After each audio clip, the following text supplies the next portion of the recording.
semuanya, Selamat datang di podcast Cinta Cindy dan Tania. Yeay!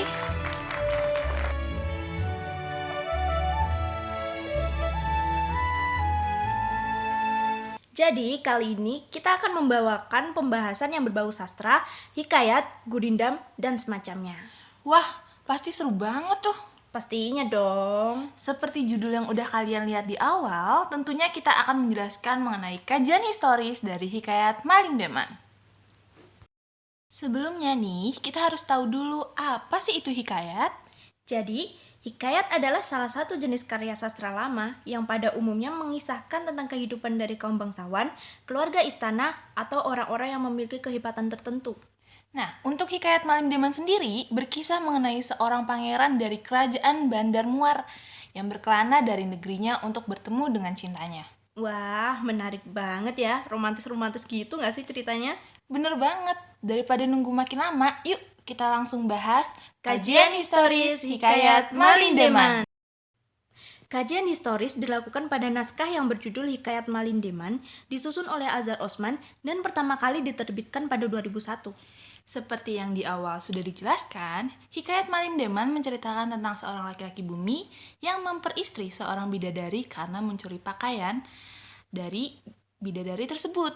Cerita Malim Deman tersebar di seluruh kawasan Nusantara dan hidup dalam kesusastraan Melayu sampai saat ini. Nah, Hikayat Malim Deman adalah salah satu karya sastra Melayu yang memiliki nilai historis yang penting, terutama dalam memahami sejarah politik dan sosial kerajaan Melayu di abad ke-17. Berikut adalah beberapa kajian historis yang dapat dilakukan terhadap Hikayat Malim Deman. Yang akan kita bahas pertama kali mengenai konteks sejarah. Bagaimana sih hubungan antara hikayat Malim Deman dengan sejarah? Dalam konteks ini, hikayat Malim Deman merupakan karya sastra yang menggambarkan kehidupan bangsawan Melayu pada masa tersebut. Kisah yang diambil dalam hikayat ini memberikan gambaran tentang sistem kerajaan Melayu yang berdaulat dan kehidupan masyarakat Melayu pada umumnya. Gambaran kehidupan masyarakat kerajaan terdahulu tergambar loh dalam gurindam yang ada di hikayat ini. Dengarkan baik-baik ya. Baginda baru saja membuka negeri itu. Menurut gurindam orang dahulu awak tua bandar terbuka. Itik angsa tenang kuala, merpati lindungan langit. Emas habis, dagangan mudah. Kerbau kambing sesak di padang. Rengkiang 7 sejajar, teman dengan sekerat kota. Emas perak penuh di rumah. Tangga rumah emas bertuang. Penuh sesak hamba sahaya. Ibu tangga emas bertitik. Batuan sawah mengulur. Ada yang 4 senama, ada yang 5 senama. Di laung di rumah di tanah menyahut. Di laung di tanah di rumah menyahut. Ramailah sekalian peniaga masuk ke negeri itu berniaga. Penuh pelabuhan kuala negeri dengan bahtera dan jongpelang. Selain penggambaran kerajaan masyarakat Melayu dan kehidupannya yang berdaulat, disampaikan pula mengenai unsur-unsur kebudayaan Melayu yang kental, seperti adat istiadat dan kepercayaan tradisional yang terkandung dalam Hikayat Malim Deman. Hal ini mencerminkan bagaimana kebudayaan Melayu telah berkembang dan diwarisi dari generasi ke generasi. Dalam hikayat, juga menunjukkan bahwa tahta raja akan selalu diturunkan kepada keturunannya. Wahai raja-raja dan para pembesar rakyat jelata sekalian, dengan perintah yang dipertuan duli tuanku Gombang Malim Dewa. Sekarang putranya tuanku Malim Deman dan putri Bongsu telah dijulang naik ke atas takhta kerajaan bagi menggantikan Baginda. Wah, keren banget ya. Dan tahu gak sih, melalui hikayat Malim Deman, kita bisa menyaksikan kemampuan sastra Melayu dalam menghasilkan karya-karya sastra yang kompleks dan berkualitas tinggi pada masa lalu. Hal ini menunjukkan bahwa masyarakat Melayu memiliki kebudayaan yang maju dan mampu menghasilkan karya-karya sastra yang berharga loh. Yap, dalam keseluruhan konteks sejarah, Hikayat Malim Deman menjadi saksi bisu tentang masa kejayaan Melaka dan kebudayaan Melayu pada umumnya. Karya sastra ini telah menginspirasi banyak karya sastra dan seni budaya Melayu pada masa selanjutnya, serta menjadi bagian penting dalam warisan budaya dan sejarah masyarakat Melayu. Hal ini ditunjukkan pada gurindam berikut. Baginda memerintah negeri itu dengan aman dan damai seperti medan indah bukan kepalang. Rantaunya luas bagai dibentang, tebingnya tinggi bagai diraut, pasirnya serong bentuk taji. Batunya ada besar dan kecil. Yang kecil pelintar balam. Jika untung kena ke balam, jikalau tidak kena ke tanah. Menderu selawat ibu ayam, elang disambar punai tanah. Oke, kita lanjut ke pembahasan berikutnya. Masih dalam topik yang sama tapi menilik dari sisi struktur sosial dan politik.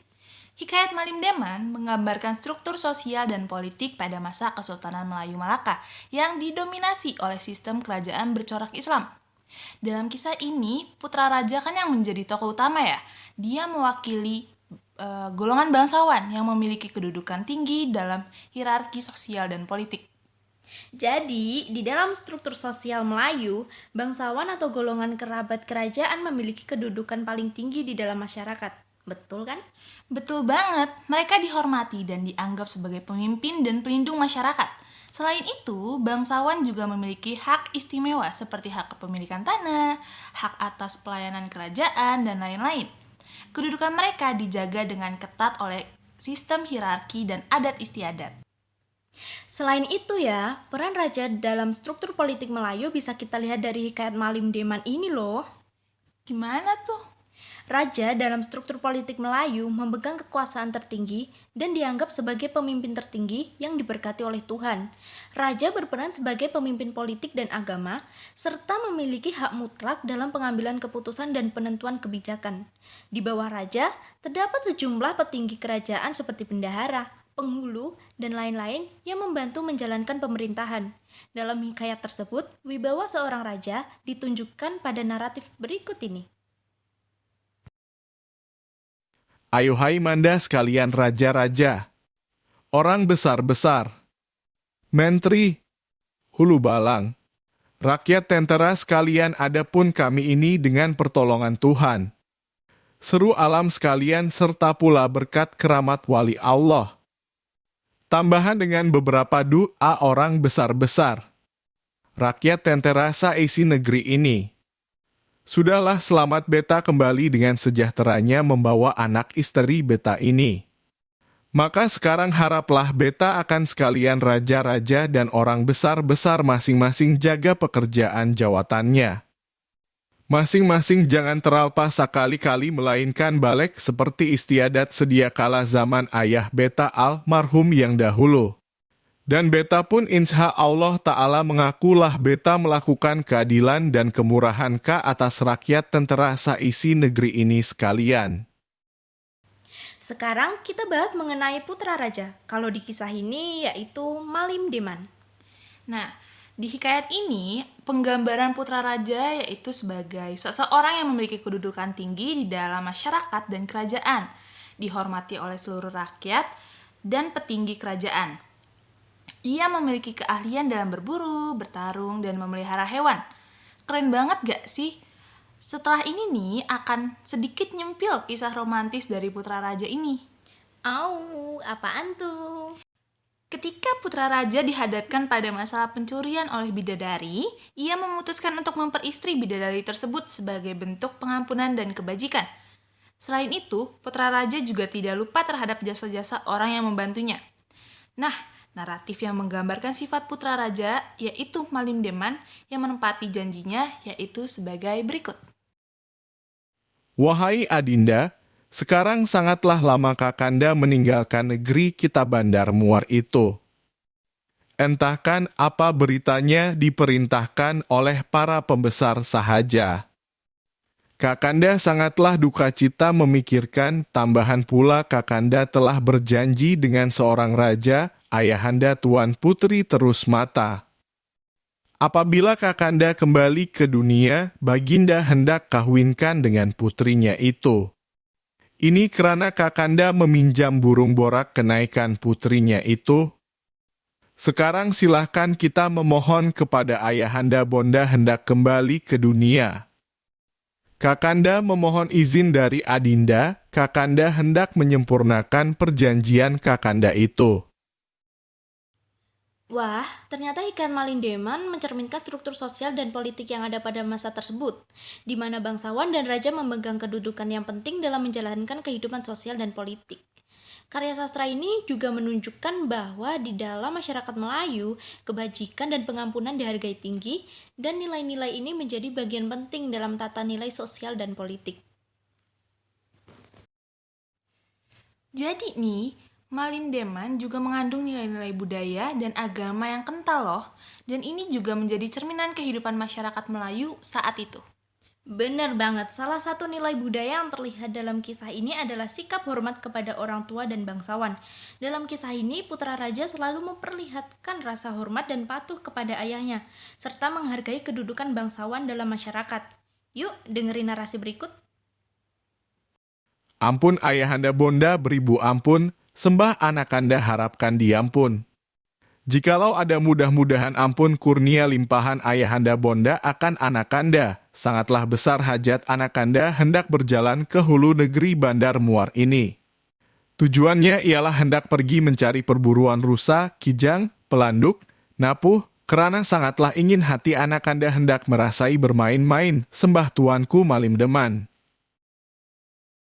Jadi, dalam kisah Malim Deman ini, nilai-nilai budaya dan agama menjadi penting dalam tata nilai sosial dan politik masyarakat Melayu saat itu ya.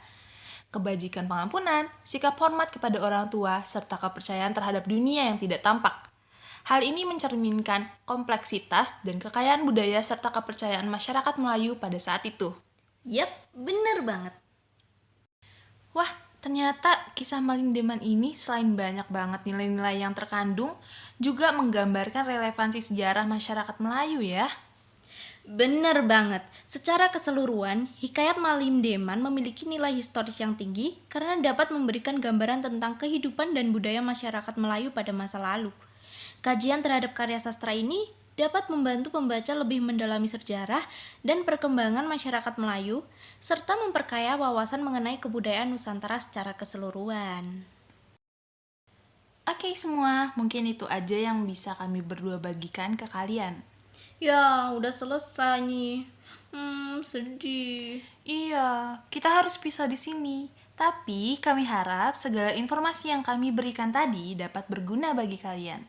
Amin. Oke, ini waktunya Cindy dan Tania pamit undur diri. Sampai Sampai jumpa di podcast Cinta selanjutnya. Dadah!